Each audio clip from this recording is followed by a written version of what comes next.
नमस्कार. श्री स्वामी समर्थ. ओम ये श्री महालक्ष्मी महा. तर उद्या आहे मार्गशीर्ष महिन्यातील दुसरा गुरुवार.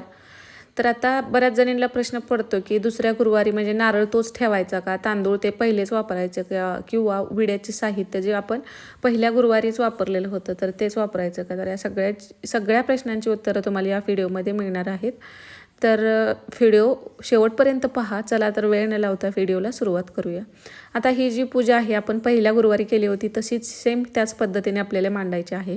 नारळ पहिल्या गुरुवारचाच इथं आपल्याला वापरायचा आहे. तांदूळ तुम्ही जर पक्ष्यांना टाकले असतील खाऊ तर ठीक आहे, नसतील तर तेच तांदूळ तुम्ही पूजेमध्ये वापरू शकता. विड्याचं साहित्य शिवाय जे आहे तुम्ही पहिल्या गुरुवारी घेतलं होतं तेच आपल्याला इथं घ्यायचं आहे, ते सुद्धा चालतं. आणि जर तुम्हाला नवीन घ्यायचं असेल तर नवीनसुद्धा घेऊ शकता, पण ते चालू शकतं. आणि सुपारी होती बाप्पांची तीसुद्धा तुम्हाला तीच घ्यायची आहे. तर अशा पद्धतीने पहिलं साहित्य होतं ते आता आपल्याला फळं वगैरे आहेत ती दुसरी आपल्याला घ्यायची आहेत, एवढंच इथं करायचं आहे. आणि आता बऱ्याच जणांचं काय झालेलं आहे की पहिला गुरुवार चुकलेला आहे, म्हणजे सुतक आलेला आहे, कुणाला मासिक धर्म होता.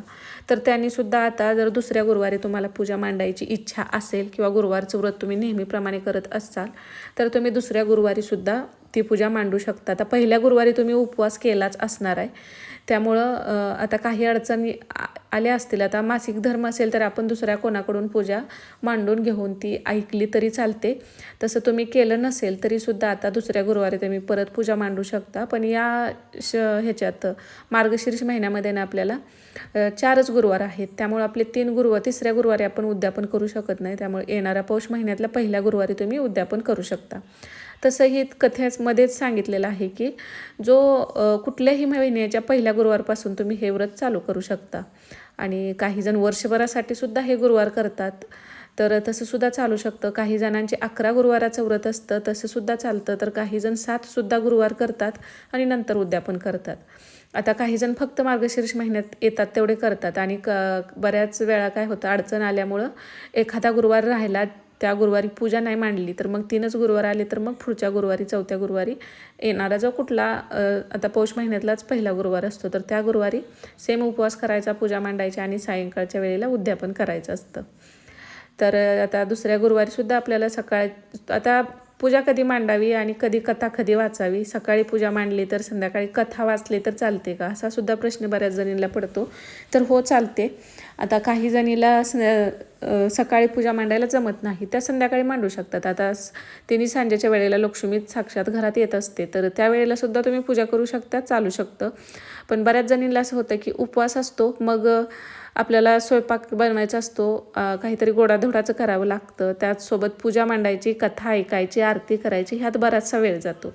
त्यामुळे तुम्ही सकाळी पूजा मांडून ठेवली आणि संध्याकाळच्या वेळेला नुसती कथा वाचली आणि आरती केली तरीसुद्धा चालू शकतं. किंवा सकाळी पूजा मांडली, कथा वाचली आणि आरती केली तरी चालतं. संध्याकाळी नुसती आरती करायची नंतर. आणि आपण उपवास सोडायला जे नैवेद्य म्हणजे जेवण बनवणार आहे ते आपण दाखवायचं, नंतर गाईला घास द्यायचा.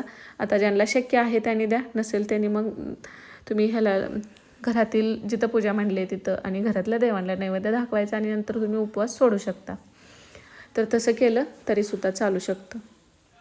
आता उपवासाला काय खायचं हा सुद्धा प्रश्न बऱ्याच जणांना पडतो. आता हा उपवास कसा आपण दिवसभर करतो आणि संध्याकाळी सोडतो, पण आता असं झालेलं आहे की दत्त जयंती आहे. दत्त जयंती आणि मार्गशीर्ष गुरुवार हे एकत्रच आलेलं आहे. तर तुम्ही आता बऱ्याच जणींचा असा प्रश्न असतो की आपण जी पूजा मांडतो करतो त्यावेळी मग बाहेरचं खावं का. तर उपवास सोडताना आता जे प्रसादाचं आहे ते तुम्ही खाऊ शकता, कारण दत्त जयंती म्हणजे साक्षात दत्तगुरूंचं प्रसाद मिळणं हे सुद्धा भाग्याचंच असतं. आता तुम्ही सकाळी आता दिवसात तर आपण उपवास सोडू शकत नाही, त्यामुळे संध्याकाळी उपवास सोडताना तो प्रसाद तुम्ही खाऊ शकता जरूर. तर पूजा मांडताना नेहमीप्रमाणे आपल्याला जागा स्वच्छ करून घ्यायची, रांगोळी काढून घ्यायची, त्यावरती पाट ठेवायचा आणि पाटावरती आपल्याला कलश स्थापना करायची आहे. तर कलशावरती हळदी कुंकवाची अशी 5 नाम काढायचे आहेत, स्वस्तिक काढायचं, कलशामध्ये सुपारी नाणं अर्पण करायचं आहे, फूल, हळदी कुंकू. आणि अशा पद्धतीने आपल्याला सुरुवातीला बाप्पांची पूजा करून घ्यायची. आता कथेमध्ये जशी सांगितलेली आहे ना तशीच पूजा इथं सेम केलेली आहे, म्हणजे या पद्धतीने करू शकता. आता डेकोरेशन करायचं तो तुमच्या इच्छेचा आवडीचा प्रश्न असतो, पण आता बऱ्याच जणी कशा ह्याच्यात जॉब करणाऱ्या महिला असतात, मग त्यांना सकाळी वेळ नसतोच एवढी पूजा मांडायला. मग तुम्ही अशी पूजा केली तरी चालते. आता कथेत सांगितलं आहे त्याप्रमाणे आपण केलं तरी ते देवीला मान्य असतं. आता बऱ्याच जणींचा असा पण प्रश्न असतो की मग आता मार्केटमध्ये तर सगळं भेटतं आपल्याला, पूजेचा मुकुट भेटतो, सगळं देवीचं जे काही साज शृंगाराचं असेल ते भेटतं. मग भेटत असताना का नाही करायचं? आता ज्याची इच्छा आहे त्यांनी करा, ज्यांना जमत नाही त्यांनी नाही केलं तरी चालतं. देवीला तुमची भक्ती आणि तुम्ही किती मनोभावे करताय हेच फार महत्त्वाचं असतं, किंवा किती साज शृंगार करताय ह्याच्यापेक्षा तुमची भक्ती महत्त्वाची असते. त्यामुळं तुम्हाला जमल तसं करा. आता माता लक्ष्मीचा फोटो असेल तर फोटो ठेवा, नसेल तर मूर्ती ठेवा, मूर्ती नसेल तर सुपारी ठेवली तरी चालते. आपल्याकडे जे आहे जसं आहे त्यात आपण अगदी मनोभावे किंवा मनापासून पूजा करतो ना, तेच फार महत्त्वाचं असतं. आणि आता कसं झालं आहे सगळ्यांचं बघून, आता एकाने केलं की एक बघून ते पूजेमध्ये म्हणजे पूजा कमी आणि बाकीचं जास्तच वाढत जातं, तसं झालेलं आहे. आता तुम्हाला करायचं असेल तर आता ज्याला आवडीनं करतात त्याचा भाग वेगळा, त्यांनी करू शकतात. पण ज्याला जमत नाही त्यांनी अशी साधी पूजा मांडून घेतली ना तरी चालू शकतं. आता विड्यामध्ये पण ना अशी पण कमेंट होते की विड्यामध्ये नक्की साहित्य काय असतं. तर विड्यामध्ये बघा खारीक, खोबरं, सुपारी, बदाम, हळकुंड, वेलची असेल तर वेलची ठेवा. असं म्हणजे 5 पदार्थ किंवा 5 वस्तू यावरती आपल्याला ठेवायच्या असतात. त्यावरती पण नंतर हळदी कुंकू अक्षता अर्पण करायचे आहेत. आता बरेच जण 5 विडंसुद्धा ठेवतात किंवा 1 विडा ठेवला तरी चालू शकतो. आता कथेमध्ये 1 विडा सांगितलेला आहे. तुमची इच्छा असेल 5 विडं ठेवायची तरीसुद्धा तुम्ही 5 विडं ठेवू शकता. आणि फळं तुमच्याकडे जी फळं आहेत ती कोणतीही 5 प्रकारची घ्या किंवा एकाच प्रकारची 5 घेतली तरी चालतात. काहीच नाही मिळालं तुम्ही एक 5 केळी ठेवा किंवा अर्धा डझन आपण किंवा डझनभर केळी असतील तेवढ्या ठेवल्या तरी चालू शकतं. असं काही नाही की पूजेमध्ये हेच पाहिजे तेच पाहिजे, सगळं जे आहे तुमच्याकडे ते. फुलं नसतील तर अगदी तांदूळसुद्धा तुम्ही अक्षता फूल म्हणून अर्पण करू शकता. तर अशा पद्धतीने अगदी साधी सोपी पूजा आपली मांडून होते. नंतर कथा वाचायची आणि आरती करायची असते. आता कथा वाचताना सुद्धा बऱ्याच जणींना प्रश्न पडतो की आता हे संस्कृतमध्ये सुद्धा दिलेलं आहे आणि पहिली मराठीत कथा आहे ती आहे. आता नुसती तुम्ही पहिले 5 ते 11 पान नंबर आहे ना तेवढ्यापर्यंतची कथा आहे तेवढे वाचलं तरी चालतं. ज्याला संस्कृत वाचायचं आहे तर ते वाचन तेवढं करू शकतात. किंवा आता ज्यांना वाचायलाच येत नाही अशासुद्धा बऱ्याच मैत्रिणी आहेत की ज्यांना वाचता येत नाही तरीसुद्धा त्या पूजा करतात.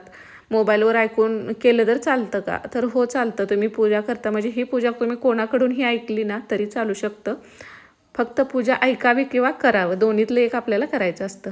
तर पूजा आपण घरामध्ये करतो त्यावेळी आपल्या घरातील मंडळींनासुद्धा ही पूजा ऐकण्यासाठी बसवायचं असतं. शेजाऱ्यांनासुद्धा आमंत्रण द्या असं कथेमध्ये सांगितलेलं आहे. तर अशा पद्धतीने अगदी साधी सोपी पूजा तुम्ही मांडू शकता.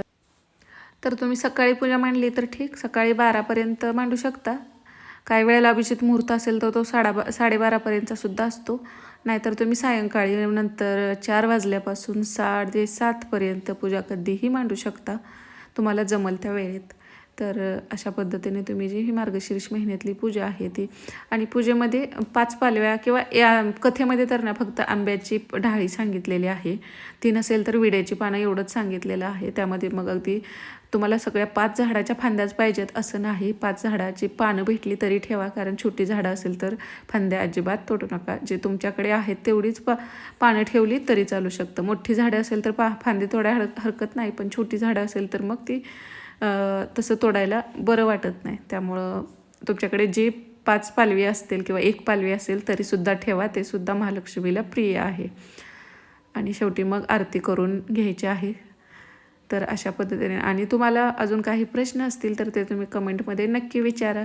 सकाळची पूजा मांडली तर दूध साखरेचा नैवेद्य दाखवा, पंचामृत वगैरे करू शकता. शिरा करायचा असेल तरीसुद्धा करू शकता. उपवास सोडताना मात्र काहीतरी एक गोडधोडाचा पदार्थ करायचा असतो आणि उपवास आपल्याला सोडायचा असतो. आधी माता लक्ष्मीला नैवेद्य दाखवायचा आणि नंतर आपण स्वतः उपवास आरती वगैरे झाल्यानंतरच हा उपवास सोडायचा असतो. आता काही जण तिखट मीठ खात नाहीत, तसा तुम्ही उपवास केला तरी चालू शकतो. ज्यांना उपवास सहन होत नाही त्यांनी मग साबुदाणा खिचडी, वरईचा भात वगैरे पण ह्याला चालतो.